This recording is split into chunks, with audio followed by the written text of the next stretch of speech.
You will notice that there are two attachments to the bulletin. If you didn't pick up a bulletin or normally don't pick one up, make sure you do. This is an important one. I'm going to go over the two attachments. You may have recently heard that the Nebraska Department of Education released a first draft of health standards that are meant to guide curriculum for all Nebraska schools, including public and non-public schools, including Catholic schools. The health standards are deeply flawed. They're ideologically driven. And if such standards will be adopted by schools, children will be placed in peril. Many educators will find their professional judgment and their consciences at conflict and under attack. And the culture will move toward a further normalization of child sexualization. I'm not going to read everything in the bullet points provided for us by the Nebraska Catholic Conference because they're too vulgar to mention in church, but I will go over some of the highlights. The Nebraska Department of Education provides content area standards for a variety of subjects which are also periodically reviewed and updated.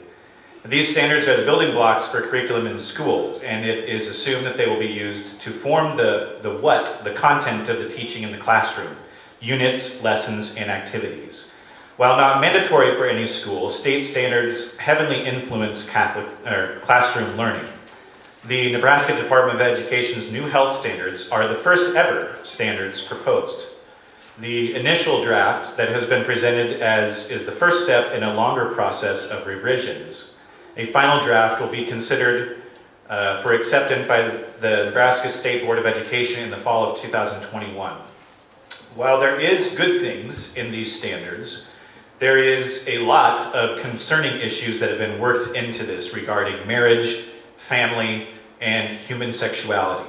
Some examples include, in high school, students will discuss sexual content, consent, contraceptives, local services that provide contraceptive methods, including emergency contraception. In 8th grade, students will discuss ways to prevent pregnancy testing.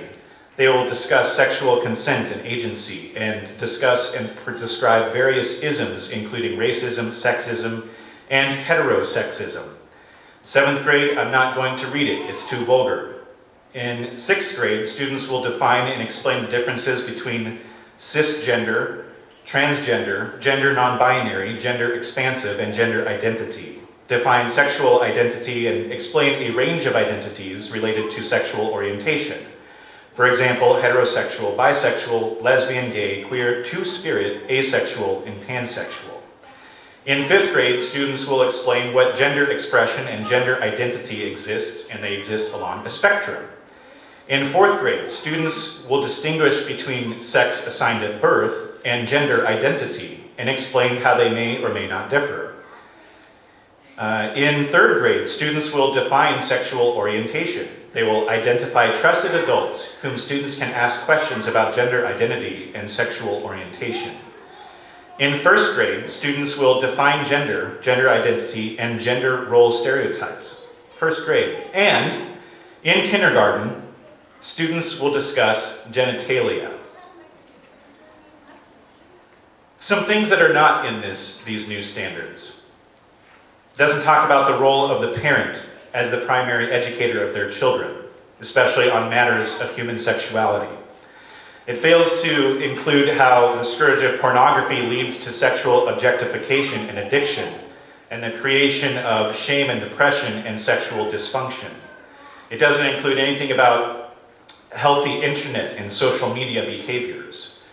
And they were going to sneak all these in without really telling the public until the Nebraska Catholic Conference found out about it and brought them to task, and now they are putting things up to a vote.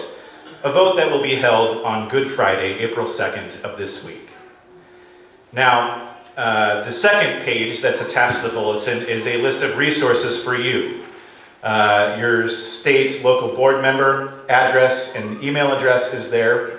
Your state senator is there, Dan Hughes, with his email address and phone number. I suggest you give them a call if you think these are serious things. Also, some other resources is you can visit the website for the Nebraska Advocacy Network for some more information that breaks down the standards, which are long and lengthy and complicated. It puts them into plain terms.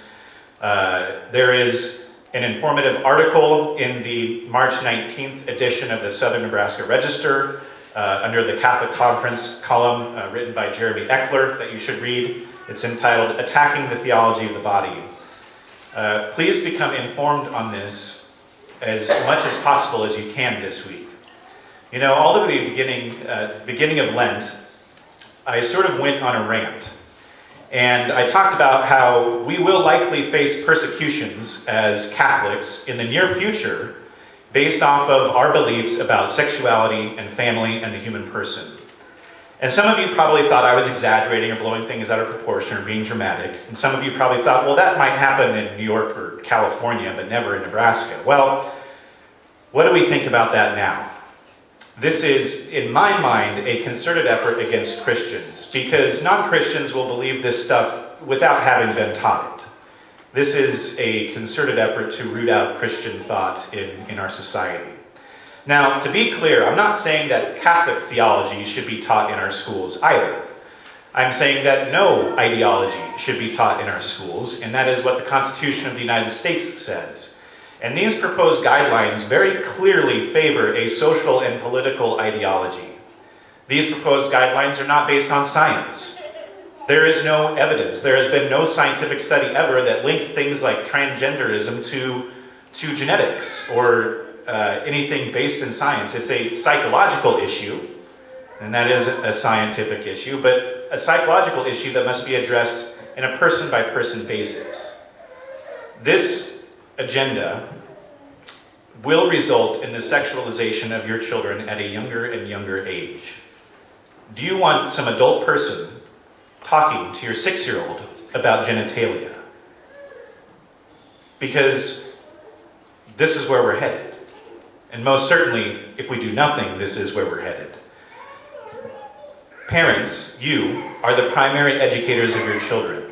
Do not pass that on to the government. Do not pass that on to anybody else, because if you do, you will eventually find yourself wondering what went wrong. We will be called bigots and homophobes and sexists and racists or whatever. That's what persecution is all about. And this is not the last that we will hear of things like this. This is the first in probably many. Your voice has a right to be heard. And if you don't speak, somebody with a much different idea about your children's future will do the speaking. They're voting on this coming Friday, Good Friday, like I said, April 2nd. And so give your voice to be heard and make sure it's heard before then, because after that, it'll be too late.